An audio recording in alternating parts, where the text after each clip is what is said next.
రేపు జరగబోయేటువంటి 2024 ఎన్నికల కురుక్షేత్రంలో తన అర్జునుడిని ఈ యుద్ధంలో రాబోయేటువంటి ఎన్నికల కురుక్షేత్రంలో ఈ 5 ఏళ్లు ప్రజా శ్రేయస్సే లక్ష్యంగా పనిచేసినటువంటి నాకు ఈ రాష్ట్ర ప్రజానీకమే ఈ జగన్మోహన్ రెడ్డి గారి ప్రభుత్వం వల్ల ఏ గడపలో అయితే ఏ కుటుంబానికైతే మేలు జరిగిందో మేలు జరిగినటువంటి ప్రతి కుటుంబం కేవలం ₹9కే డేటా సైన్స్ యూజింగ్ పైథాన్. ఇప్పుడే brainovision.in లో రిజిస్టర్ అవ్వండి.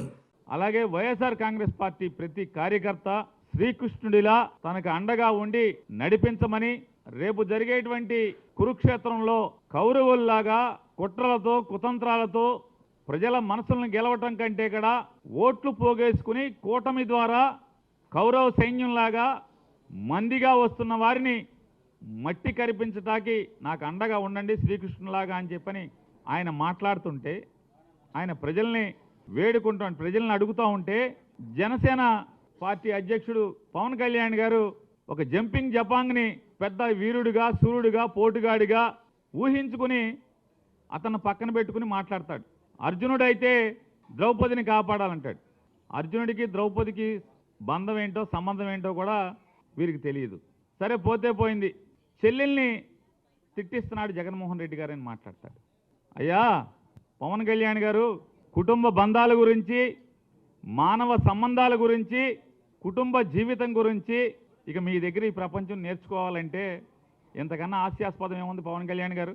జనరంజక నటుడు 2009లో ప్రజారాజ్యం పార్టీ పెట్టినటువంటి మెగాస్టార్ చిరంజీవి గారు కేంద్ర మంత్రిగా, కాంగ్రెస్ పార్టీ రాజ్యసభ సభ్యుడిగా, కాంగ్రెస్ ప్రభుత్వంలో మన్మోహన్ సింగ్ గారి ముఖ్యమంత్రిగా ఉన్నటువంటి కాంగ్రెస్ ప్రభుత్వంలో కేంద్ర మంత్రిగా ఆయన ఉంటే, సాక్షాత్తు చిరంజీవి గారికి తోడబుట్టినటువంటి తమ్ముడుగా మీ పాత్ర ఏంటి? మీరు ఏం చేశారు? ఎంత అవమానించారు? మీరు చంద్రబాబు నాయుడికి, మోడీకి ఓట్లేయమని చెప్పని, కాంగ్రెస్ పార్టీని నాశనం చేయమని చెప్పని మీరు మాట్లాడితే చివరికి ఏం చేయలేని స్థితిలో చిరంజీవి అభిమాన సంఘం మీటింగ్ అదే రోజు పెట్టుకుని వాళ్ళు చెప్పుకోవాల్సిన పరిస్థితి. రామ్ చరణ్ గారు, మా బాబాయికి మా నాన్నకి ఏం సంబంధం లేదు, మన ఫ్యాన్స్ వేరు, మనం అందరం కూడా కాంగ్రెస్ లైన్లో ఉండాలని చెప్పుకోవాల్సినటువంటి పరిస్థితి. మీరు అన్నల గురించి, బంధుత్వాల గురించి, బంధాల గురించి ఇంత పచ్చి స్వార్థంగా మీరు రాజకీయాల కోసం అన్నగారు ఎక్కడున్నాడు, అన్నగారు ఏం చేస్తున్నాడు, అన్నకి అవమానం కదా, చిరంజీవి గారికి నేను మాట్లాడే భాష, నేను వేసే గంతులు చిరంజీవి గారికి తలదించుకునే పరిస్థితి కదా అని చెప్పని ఆలోచన లేనటువంటి మీరు బంధాల గురించి, బంధుత్వాల గురించి మాట్లాడుతున్నారు. ఇక షర్మిలమ్మ గారి గురించి చెప్తున్నారు. ఎవరి షర్మిలమ్మ గారు? అన్నతో విభేదించి ఇవాళ అన్నగారి శత్రువులతో చేతులు కలిపి 10 ఏళ్ల క్రితమేమో మా కుటుంబాన్ని చిన్నాభిన్నం చేస్తున్నారు, నా తండ్రి ద్వారా అధికారాన్ని పొంది నా తండ్రితో సహా మా కుటుంబాన్ని ఇబ్బందులు పాలు చేస్తున్నారు, అన్యాయంగా అక్రమంగా కేసులు కట్టి మమ్మల్ని బజారు పాలు చేస్తున్నారు అని చెప్పి మాట్లాడినటువంటి ఆవిడ ఇవాళ అదే జెండా మోసే స్థితిలో, అది ఆవిడది ఏ రకమైనటువంటి నడవడిక? జెండా మోయటమే కాకుండా ఇవాళ బజారుకి ఎక్కి సొంత అన్నని ఏ రకంగా మాట్లాడుతుందో ఆవిడ. మరి మాట్లాడినప్పుడు యుద్ధంలోకి వచ్చిన తర్వాత అన్నని దూషిస్తున్నప్పుడు అన్న సైన్యం ఏం చేస్తారు? ఆఖరికి పవన్ కళ్యాణ్ గారి యొక్క మనుషులు, పవన్ కళ్యాణ్ గారిని ఫాలో అయ్యేటువంటి ఫ్యాన్స్ కానీ, చిరంజీవి గారు జగన్మోహన్ రెడ్డి గారిని కలవటానికి వస్తే సినిమా పరిశ్రమ గురించి ఇవన్నీ తిట్టారు. మీరు చెప్పేటువంటి మీ జనసైన్యమా, జనసైకులు ఏంటిది? అది జనసైకుల జనసైన్యమా? వాళ్ళు ఎవరు? ఎన్ని చిరంజీవిని దూషించారు? అప్పుడు మీ నోరేమైంది? ఒక్క మాట, రే ఎదవల్లారా మా అన్నయ్యరా తిట్టబాకండ్రా అని ఒక్క మాట మాట్లాడావా? మాట్లాడకపోగా ఇవాళ సన్నాయి నొక్కులు పత్తిత్తు కబుర్లు మాట్లాడుతున్నారు. ఇక నీతులు మీ దగ్గర నుంచి చెప్పాలి. మీరేం మాట్లాడారు? పవన్ కళ్యాణ్ గారు లోకేష్ గారిని, చంద్రబాబు నాయుడు గారిని, తెలుగుదేశం పార్టీని ఏం మాట్లాడారు? నా తల్లిని దూషిస్తారా, నా తల్లిని దూషిస్తారా అని చెప్పి రంకెలేశారు. సిగ్గు శరమున్నోడు ఎవడన్నా నిజంగానే తల్లి, తండ్రి, చెల్లి అనేటువంటి, భార్య అనేటువంటి బంధాలకు విలువిచ్చేవాడు అయితే తల్లిని తిట్టిన వాళ్ళని ఇవాళ ఎవడైనా తల్లిని తిట్టిన వాడిని ఏం చేస్తారు? చేతనైతే ఆడి పాడి మోస్తారు, లేదంటే భగవంతుని కోరుకుంటారు. వాడికి ఇంత దుర్మార్గంగా నేను ఆడికి మేలు చేస్తే నా తల్లిని తిట్టారు, అవమానించారు, కాబట్టి భగవంతుడా వారి పాపాలని కడిగయ్యో లేకపోతే వాళ్ళ పాపాలకు తగ్గ శిక్ష అయ్యో అని కోరుకుంటారు. కానీ మనం ఏం చేస్తున్నాం? పల్లకీ మోస్తున్నాం. తల్లిని తిట్టిన వాళ్ళ పల్లకీ మోసేవాడిని ఏమంటారు? లేదా నువ్వు ముఖ్యమంత్రి అవ్వాలి, మా ప్రాణం పెడతాము, మేము చచ్చిపోతాము అని చెప్పని ఏ రంగం వేస్తున్నటువంటి మీ వాళ్ళందరినీ కూడా, అరే మనకి సీన్ లేదురా, మనం పల్లకీ మోయటమేరా, మనం ముఖ్యమంత్రి అవ్వలేం, నేను ఎమ్మెల్యేని అవ్వలేను, మీరు ఆగండి అని చెప్పని ఇట్లాంటి స్థైర్యాన్ని చంపే మాటలు మాట్లాడేవాడిని ఏమంటారు భారతంలో? యుద్ధం చేయాల్సిన వాడిని, యుద్ధానికి సిద్ధమైనటువంటి వ్యక్తుల్ని మానసిక స్థైర్యాన్ని చంపేవాడిని ఏమంటారు? శల్యుడు అంటారు. నవయుగ భారతంలో, కలియుగ భారతంలో శల్యుడి పాత్ర పవన్ కళ్యాణ్ పోషిస్తున్నాడు అనేది మాట వాస్తవమా కాదా? యుద్ధం చేస్తున్నట్టే అంటే యుద్ధానికి సిద్ధమైనటువంటి జన సైనికుల్ని నిర్వీర్యం చేస్తూ వాళ్ళ మానసిక స్థితిని చంపేస్తూ వాళ్ళ ధైర్యాన్ని చంపేస్తున్నటువంటి అండి ఇవాళ కలియుగ శల్యుడు నువ్వు. నాడు కర్ణుడి ధైర్యాన్ని నిర్వీర్యం చేయడానికి ప్రయత్నం చేసిన శల్యుడు ఇవాళ మీ పార్టీ కార్యకర్తల్ని స్థైర్యాన్ని యుద్ధం చేద్దామని రెడీ అవుతుంటే ఆయుధాలను పక్కన పడేయండి, మనం పల్లకీ మొయ్యాలి, మన చేతిలో ఆయుధాలు కాదు, మన చేతిలో పల్లకీ పట్టి ఉండాలి, పల్లకీ కమ్మి ఉండాలని చెప్పి చెప్తున్నాడు. నువ్వు శల్యుడితో కదా శల్యుడు, మరి నువ్వు శల్యుడు కాబట్టి అర్జునుడు అంటే నువ్వు పోల్చుకుంటున్నావు. అర్జునుడికి శల్యుడికి పోల్చుకున్నప్పుడు నీకు బాధ కలుగుద్ది. ఆ బాధతో మాట్లాడేటువంటి మాటలు. అట్లాగే ఆ పక్కన కూర్చున్న అతను ఒకటి మాట్లాడతాడు. జగన్మోహన్ రెడ్డి గారి అన్ని అసత్యాలు మాట్లాడుతున్నాడు, అబద్ధాలు చెప్తాడు. ఆయన 2004 నుంచి 2009 దాకా, 2019 నుంచి 2024 దాకా మొత్తం నాకు తెలుసు అంటున్నాడు. మరి అన్నీ తెలిసినాడు అసలు జగన్మోహన్ రెడ్డి దగ్గరికి ఎందుకు వచ్చావు? సిగ్గు శరం లేదా? ఎందుకు వచ్చావు? 2014లో జగన్మోహన్ రెడ్డి గారి సింబల్ మీద ఆయన ఫోటో పెట్టుకుని ఎందుకు ఓట్లు అడిగావు?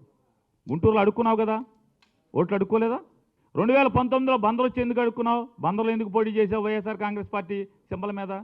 మరి జగన్మోహన్ రెడ్డి గారు ఇంత చెడ్డోడని నీకు తెలిస్తే మరి ఎందుకు పోటీ చేసావు? ఎందుకు వచ్చావు అని అడుగుతున్నాను. సిగ్గుండాలి కదా అన్నీ తెలిసి రావటానికి. సిద్ధం అంటే దేనికి సిద్ధం? జగన్మోహన్ రెడ్డి గారు మా బందర్ ఎంపీ సారు గారు, మీరు జగన్ సారు గారు అంటున్నారు కదా, నేను అడుగుతున్నాను సిద్ధం అంటే పారిపోవడానికి సిద్ధమా అని జగన్మోహన్ రెడ్డి గారు అంటున్నారు. పారిపోయే బతుకులు ఎవడి పారిపోయే బతుకులు? 2004లో మన బతుకెక్కడా? తెనాలి నుంచి 2009కి నరసరావుపేట పారిపోయింది ఎవరు? 2009 నుంచి మళ్ళీ 2014 వచ్చేప్పటికి నరసరావుపేట నుంచి గుంటూరు పారిపోయినవాడు ఎవడు? 2019కి వచ్చేప్పటికి మళ్ళీ గుంటూరులో కాకుండా గుంటూరు నుంచి బందర్ పారిపోయినవాడు ఎవడు? పారిపోయే బతుకులు ఎవరి? జగన్మోహన్ రెడ్డియా పారిపోయే బతుకులు? ఇట్లాంటి వాళ్ళందరినీ పట్టుకుని నాడు రాజశేఖర రెడ్డి గారు లేకపోతే బతుకులేదు. చనిపోయిన రాజశేఖర రెడ్డి గారి గురించి, కేవీపీ రామచంద్రరావు గురించి సాయంత్రం 8 తర్వాత ఢిల్లీలో ఏం మాట్లాడుతున్నావో కేవీపీ రామచంద్రరావు తెలియదు అనుకుంటున్నావా? ఎంత అసహ్యంగా జుగుప్సాకరంగా జగన్మోహన్ రెడ్డి గారి గురించి నువ్వన్నీ మాట్లాడుతున్నావో ఎవరికి తెలియదు అనుకుంటావా? పవన్ కళ్యాణ్ గురించి ఏం మాట్లాడావో తెలీదా? 2023 జనవరి ఫిబ్రవరి మాసాల్లో చంద్రబాబు దగ్గరికి కౌరు చేస్తే చంద్రబాబు ఇది మన స్కూల్ కాదురా బాబు, ఇది చాలా డేంజర్ కేసు, ఇది మనకొద్దు, పవన్ కళ్యాణ్కి తోసేయండి అని చెప్తే పవన్ కళ్యాణ్ గారి దగ్గరికి మార్చి ఏప్రిల్ మాసాల్లో పవన్ కళ్యాణ్ గారి దగ్గరికి ఒక ప్రొడ్యూసర్తో హరీష్ శంకర్ మైత్రి మూవీస్ వాళ్ళ సినిమా షూటింగ్ జరుగుతుంటే ఆ షూటింగ్ దగ్గరికి కౌరు చేసిన మాట వాస్తవా కాదా? పవన్ కళ్యాణ్ చీకొట్టిన మాట వాస్తవా కాదా? తర్వాత చిరంజీవి గారి కాళ్ళు పట్టుకుని చిరంజీవి గారితో ఫోన్ చేసి పవన్ కళ్యాణ్కి జూన్ జూలై మాసంలో పవన్ కళ్యాణ్ గారి దగ్గరికి వెళ్ళిన మాట వాస్తవం కాదా? వెళ్ళి ఆ రోజు మాట్లాడుకోవడమే కాకుండా ఆఖరికి 2004-9 నుంచి 9 మధ్యలో ఇవాళ డయాస్ మీద పవన్ కళ్యాణ్ గారి పక్కన కూర్చున్నటువంటి నాదెండ్ల మనోహర్ గారు ఎంత కాల్చుకు తిన్నావు, ఎంత ఏడిపించావు, నాదెండ్ల మనోహర్ని ఎంత బజార్కి ఇచ్చి రచ్చ చేస్తే ఈ రోజుకి నాదెండ్ల మనోహర్ గారు నిజంగా నువ్వు కాళ్ళు పట్టుకుంటే కదా ఆయన కరిగింది. చిరంజీవి గారు నాదెండ్ల మనోహర్ గారికి ఫోన్ చేసి ఇట్లా బాలసౌర్ వస్తాడు, బాలసౌర్ని క్షమించేయమని చెప్తే కదా బాలసౌర్ని నాదెండ్ల మనోహర్ క్షమించగట్టే కదా. ఇన్ని సర్కస్లు, ఇన్ని పిల్లి మొగ్గలేసి ఇవాళ ఈ రకమైన మాటలు మాట్లాడతాం. పోయావు, రాజకీయాలు కావాలి, లేకపోతే ఇంకోటి కావాలి. బందర్ ఏరియాలో కాపులు ఎక్కువ ఉన్నారు, నేను ఇక్కడైతే నాకు ఇబ్బంది అవుద్దేమో, ఎమ్మెల్యేలతో పెంటలు ఉన్నాయన్నీ కూడా, ఎమ్మెల్యేలతో తగులేని నియోజకవర్గం లేదు, ఇన్ని తగులు పెట్టుకుని ఇక్కడ నా వల్ల ఎడవలేనేమని చెప్పి వెళ్ళిపోవచ్చు, తప్పులేదు. మరి ఆ రాజకీయాల కోసం ఎంతోమంది గోడలు దూకుతున్నారు, పార్టీలు మారుతున్నారు. మారండి, ఎవడు ఆక్షేపణ లేదు ఇవాళ. ఎందుకంటే ఇది కలియుగం, కాలమంట చచ్చింది. పదవి కోసం ఎంత గడ్డైనా కరుస్తున్నారు మనుషులు. సరే కానివ్వండి, దాని గురించి ఇబ్బంది లేదు, తప్పు లేదు. ఎందుకంటే లోకమంట చచ్చింది కాబట్టి. కానీ వెళ్ళి అటుకెళ్ళి మాట్లాడటం ఈ భాష నిజంగా సిగ్గుశరం ఉన్నవాళ్ళైతే ఎవడైనా నాదెండ్ల మనోహర్ కాళ్ళు పట్టుకుంటారు. ఎవడైనా ఎంత ఏడిపించావు, ఎంత నాదెండ్ల మనోహర్ని, నాదెండ్ల మనోహర్ గారి శ్రీమతి గారిని ఎన్ని దుర్భాషలాడి ఎన్ని మాటలు మాట్లాడి వెళ్ళి కాళ్ళు పట్టుకునే పరిస్థితి. ఇంక జగన్మోహన్ రెడ్డి గారి జీవితం అంతా తెలుసంట, లోపల తెలుసంట, బయట తెలుసంట, ఒంటి మీద మచ్చలు తెలుసంట, ఏం పుట్టు మచ్చలు తెలుసు. మరి ఇన్ని తెలిసినోడు ఎందుకు పోటీ చేయాలి వైఎస్ఆర్ కాంగ్రెస్ పార్టీ మీద 2 సార్లు ఎందుకు పోటీ చేసి? ఇవాళ కాదు రేపటికి పవన్ కళ్యాణ్కి కూడా ఖచ్చితంగా ఏంటో తెలుస్తుంది.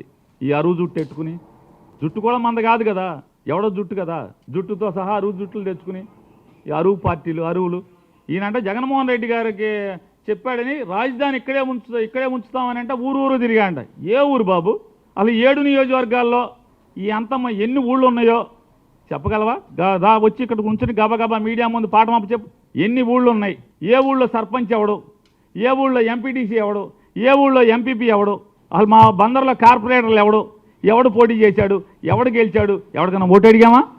కాబట్టి గోడ దూకటం తప్పులేదు, పార్టీలు మారటం తప్పులేదు, పదవి కోసం ఏ గడ్డి అయినా కరగటం తప్పులేదు. కానీ ఈ రకంగా ఆశ్రమం ఇచ్చిన వాడిని, నీకు అర్హత ఇచ్చిన వాడిని, అధికారం ఇచ్చిన వాడిని ఈ రకంగా కించపరుస్తూ మాట్లాడటం. దేవుడు ఉన్నాడా జగన్మోహన్ రెడ్డి గారికి? దేవుడు మీ ఒక్కడికే, జగన్ సారు మీకు ఒక్కడికే దేవుడు ఉన్నాడా? ఎంపీ సారు నీలాంటి వాడికి దేవుడు ఉంటాడా? ఇన్ని గోడలు దూకినోడికి, ఇంతమందిని వెన్నుపోటు పొడిచినోడికి, ఇంతమందిని మోసం చేసినోడికి ఎవడైనా సాధారణంగా ఏం చెప్తారంటే, ఒక చోట నుంచి ఒక అధికారి ట్రాన్స్ఫర్ అయ్యాడు, లేదే మనం ఒక ఊరు నుంచి ఒక ఊరికి మారాం, ఒక పేట నుంచి ఒక ఊరికి మారాం, అద్దెంట్లోకి మారాం. ఏం చెప్తారు? ఏమండి కావాలంటే పలానా బజార్లో మేము ఉండొచ్చామండి, ఆయన ఒకసారి అక్కడ ఆ బజార్లో ఒకసారి నా గురించి ఎంక్వైరీ చేయండి అని చెప్తాం. ఎవరైనా ఒక్కసారి చెనాల్లో, లేదా ఒక్కసారి నరసరావుపేటలో, ఒక్కసారి గుంటూరులో, ఇవాళ రేపు బందర్లో ఎంక్వైరీ చేసుకుంటే తెలుస్తుంది ఎవరెవరేంటనేది. ఇవాళ పవన్ కళ్యాణ్ గారికి ఒకటే చెప్తున్నాం, అన్నని అవమానపరిచిన మానవ సంబంధాలకు విలువ ఇవ్వనటువంటి పవన్ కళ్యాణ్ గారు, అన్నని అవమానించే పరిస్థితిలో రాజకీయాలు నడిపినటువంటి మీరు, అన్నగారు ఒక రాష్ట్ర ముఖ్యమంత్రి దగ్గరికి సినీ పరిశ్రమ గురించి చర్చలు జరపడానికి వచ్చినప్పుడు వచ్చిన మనిషి గురించి మీ ఫ్యాన్స్ అందరూ కూడా దుర్భాషలాడితే ఏం మాట్లాడారు? మీరు మాట్లాడే భాష ఏంటి? ఇవాళ మీరు చెప్పే సూక్తులేంటి? ఇవాళ తల్లిని తిట్టినటువంటి, తల్లిని దూషించినటువంటి పార్టీ పల్లకి మోస్తున్నటువంటి మీరు, అలాగే అన్నని దూషించేటువంటి, శత్రువులతో చేతులు కలిపి అన్నని దూషిస్తున్నటువంటి షర్మిల గారు, మీ ఇద్దరూ కలిసి ఇవాళ అర్జునుడు అంటే తప్పు మాట్లాడే పరిస్థితులు ఉంటే 100కి 100% చెప్తున్నాం. ఇది కలియుగం. భారతంలో ఏ రకంగా అయితే ఉందో ఇవాళ భారత రామాయణాలని పిల్లలకి ఎందుకు బోధిస్తారు? ఎందుకంటే దాంట్లో మంచిని చూసి మోటివేట్ అవ్వమని చెప్పని. ఖచ్చితంగా నేడు కలియుగం ఏది.